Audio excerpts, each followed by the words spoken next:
So 858 small print, 1505 large print. From verse 32. 2 other men, both criminals, were also led out with him to be executed. When they came to the place called the Skull, they crucified him there, along with the criminals, one on his right, the other on his left. Jesus said, "Father, forgive them, for they do not know what they are doing." And they divided up his clothes by casting lots. The people stood watching, and the rulers even sneered at him. They said, "He saved others. Let him save himself if he is God's Messiah, the chosen one." The soldiers also came up and mocked him. They offered him wine vinegar and said, "If you are the King of the Jews, save yourself." There was a written notice about him which read, "This is the King of the Jews." One of the criminals who hung there hurled insults at him. "Aren't you the Messiah? Save yourself and us." But the other criminal rebuked him. "Don't you fear God," he said, "since you are under the same sentence? We are punished justly, for we are getting what our deeds deserve. But this man has done nothing wrong." Then he said, "Jesus, remember me when you come into your kingdom." Jesus answered him, "Truly I tell you, today you will be with me in paradise."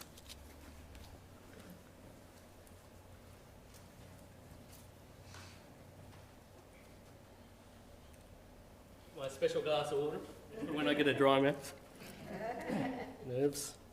Right, good to see everyone here this morning. Great for me to have this opportunity to speak to you. And we're looking at stories of hope the last 2 weeks. Like Sue said, we saw a woman who was given a new start, and we saw a man whose life was transformed. And today we're speaking about the best life forever.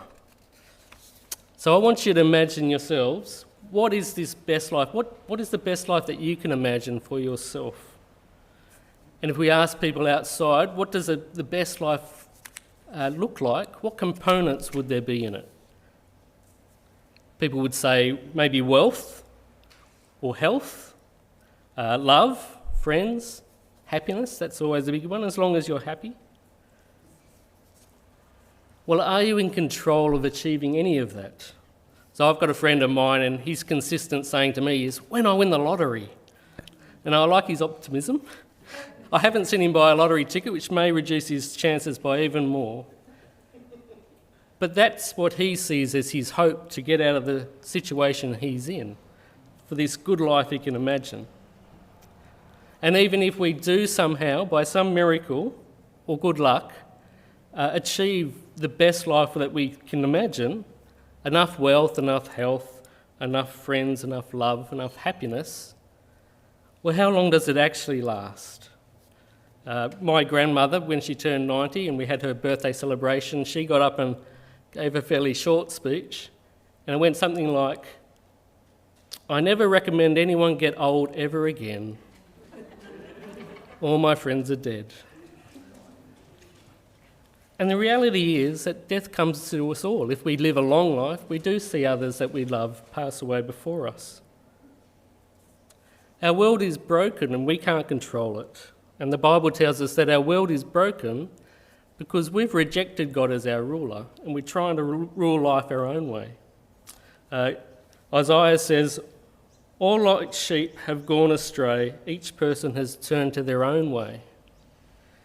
And that means we've ignored God's rule and we're trying to rule ourselves. We believe what we want and we do what we want. But we look at the world around us and what do we see? We see divorce. We see that lack of love. We see sibling rivalries. We see wars. We see sickness. We can't control our health. We see death.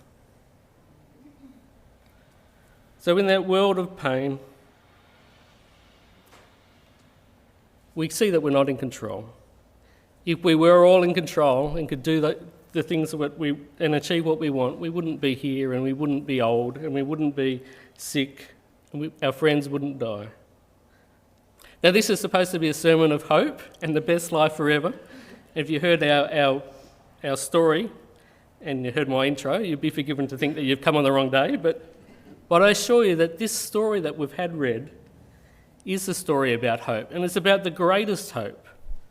And it's an assured hope, and it's a hope that leads to the greatest life, a life better than we can imagine that goes on forever. So at first glance, our story, it looks like it's of extreme hopelessness. 3 Jewish men executed by the Romans, crucified outside the city, as a warning to others as they come into the city. If you disobey the law, you'll be dealt with severely.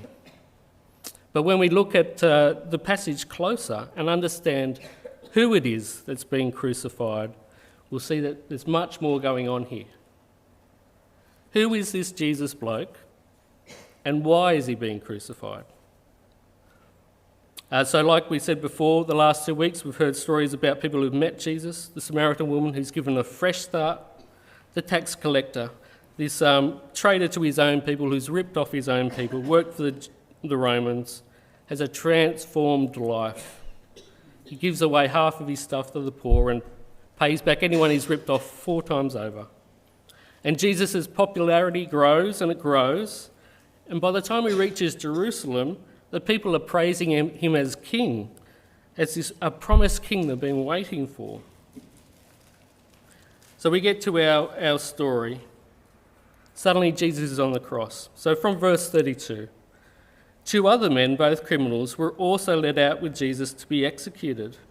When they came to the place called the Skull, the Roman soldiers crucified Jesus there along with the criminals, one on his right, the other on his left. And Jesus said, "Father, forgive them, they do not know what they are doing." And the soldiers divided up his clothes by casting lots.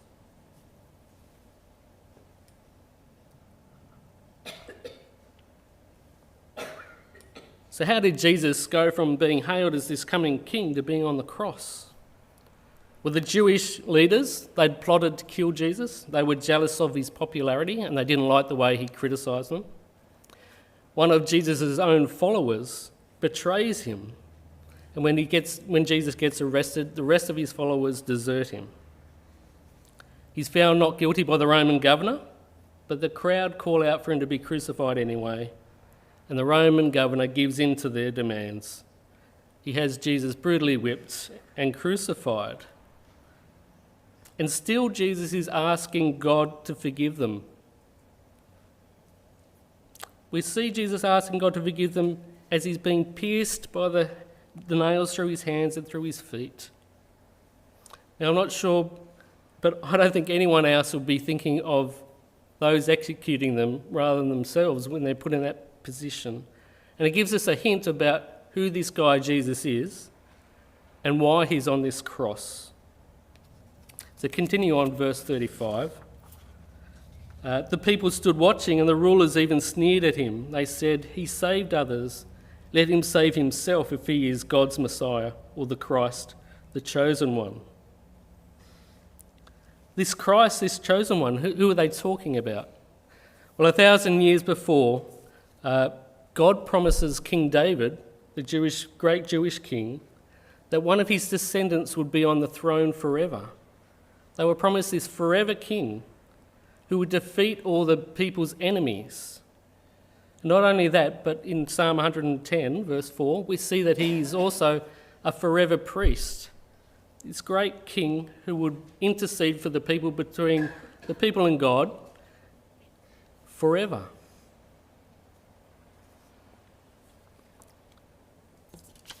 I'm sorry, I'm getting my pages mixed up. So why is he on the cross then? And how do we know that this guy really was this king? The Christ, or the Messiah, means the anointed one, the one who will be anointed as king. Well, in the Old Testament also, it was predicted that he would be the son of a virgin, which Jesus was, according to the Bible. He would be born in Bethlehem, which Jesus was. He would preach good news to the poor, which Jesus does. He spent 3 years preaching to the poor. That he would perform many miracles. And would be familiar with Jesus healing the blind, healing the lame, healing all sorts of sickness. The deaf can hear. Leprosy is cured. Even the dead are raised. He's healed. He's raised from the dead a widow's son, a Jewish leader's daughter, and even a man who had been dead for 4 days. Jesus raises a rotting corpse, a smelly rotting corpse, back to full life. Surely this guy fits all the criteria to be this forever king, doesn't he? So what's he doing on this cross? How can he rule forever and intercede for the people as priest forever if he dies on this cross? Let's continue in the story. Verse 36. The soldiers also came up and mocked him. They offered him wine vinegar and said, "If you are the king of the Jews, save yourself." And there was a written notice above him which read, "This is the king of the Jews." So the Romans, when they executed people, they would put their crimes above their heads. The criminals either side would have had their crimes, and Jesus had the king of the Jews. Partly because Pontius Pilate, the Roman governor, couldn't find guilt in Jesus, and partly because the Jewish people hated the thought of Jesus being their king. He mocks them by saying, "This is your king, and look what we've done to him." And the Roman soldiers mock, showing their superiority over the Jews. And earlier in the day, they'd even taken Jesus out, dressed him in robes, put a crown of thorns on his head, given him a staff, and then taken the staff and beat him in the head. This is as well as being whipped and crucified. And here they stand at the cross, continuing to mock him, showing their superiority, their show of power. Verse 39, one of the criminals who hung there hurled insults at Jesus. "Aren't you the Messiah? Save yourself and us." Now this criminal is mocking Jesus, but his question is valid.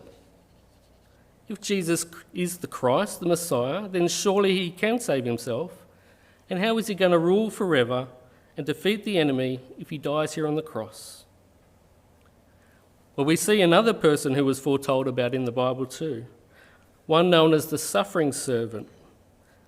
Listen to this passage that David wrote, the same David who was promised this king. He wrote 1,000 years before Jesus on the cross here. Psalm 22, verses 7 and 8, and verses 16 and 18. "All who see me mock me. They hurl insults, shaking their heads. He trusts in the Lord, they say. Let the Lord rescue him. Dogs have surrounded me. A pack of villains encircles me. They have pierced my hands and my feet. All my bones are on display. People stare and gloat at me. They divide my clothes among them and cast lots for my garment." Clearly pointing to Jesus. Jesus hanging on the cross as the soldiers gamble for his clothes at his feet, with his hands and nails pierced. Sounds similar. Well, a few hundred years after David, Isaiah writes, in Isaiah 53, verses 5 and 6, it says, "But he was pierced for our transgressions, he was crushed for our iniquities. The punishment that brought us peace was upon him." So he was pierced, he was nailed for our transgressions or our wrongdoings, the times we've broken the law. He was crushed for our iniquities. God pours out his wrath on Jesus for our guilt and our shame. And the punishment that brought us peace was on him. How does that bring us peace? Because that punishment was due, it's just rightly ours.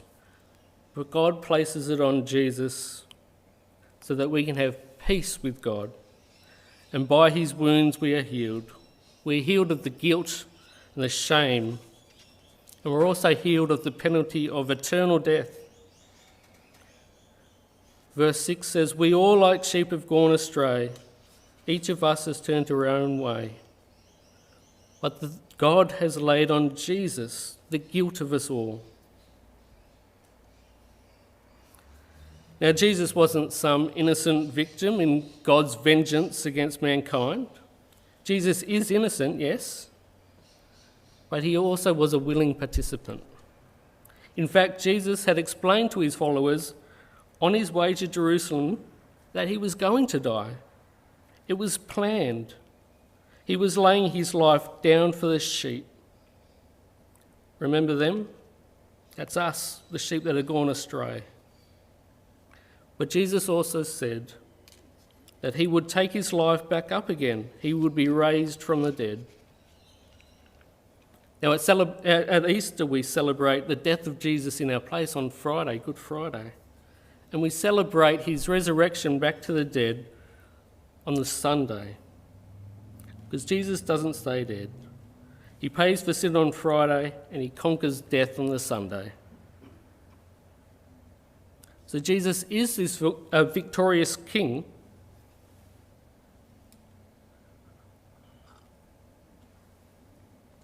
Victorious king, but over the real enemy of the peoples, not the Romans, but the real enemy, sin and death, the enemy in each of us, the guilt of our rebellion against God, and sin's consequence of death and separation from God. Verse 40, "But the other criminal rebuked the first one. 'Don't you fear God,' he said, 'since you are under the same sentence.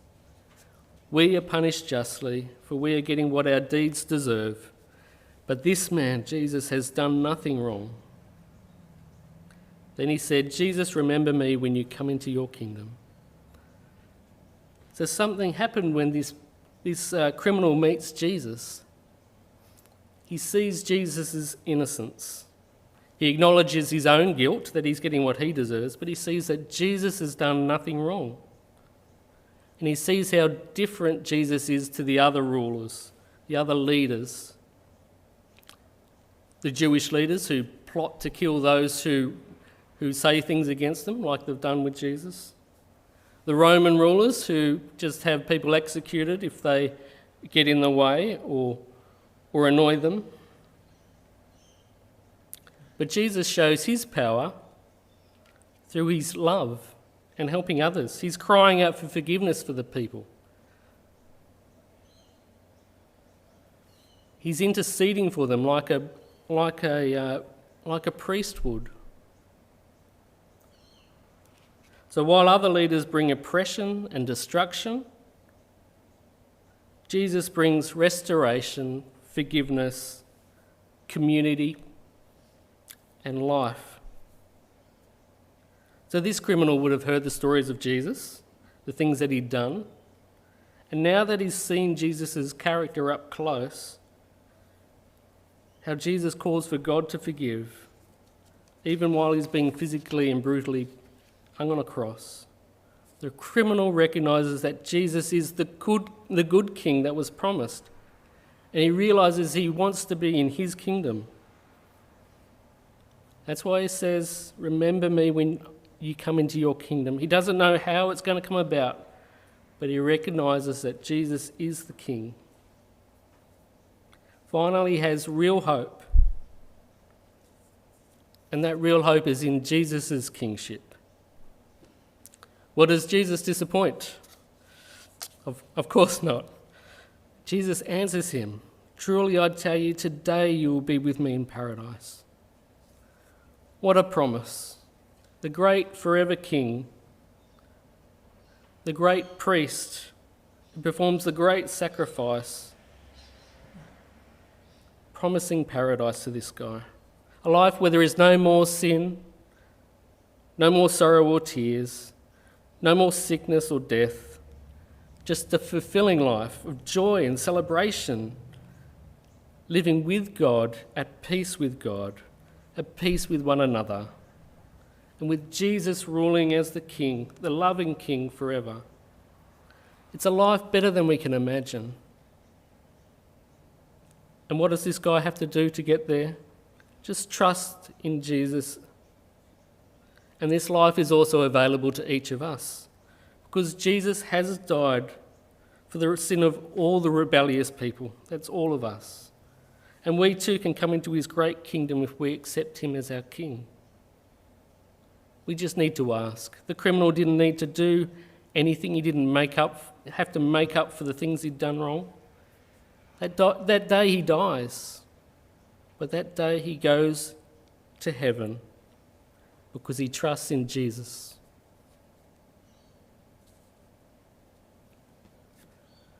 Now, you've listened to me long enough, but if anyone would like to also have him as your king, Jesus is your king, a king who offers life, forgiveness, a king who serves his people,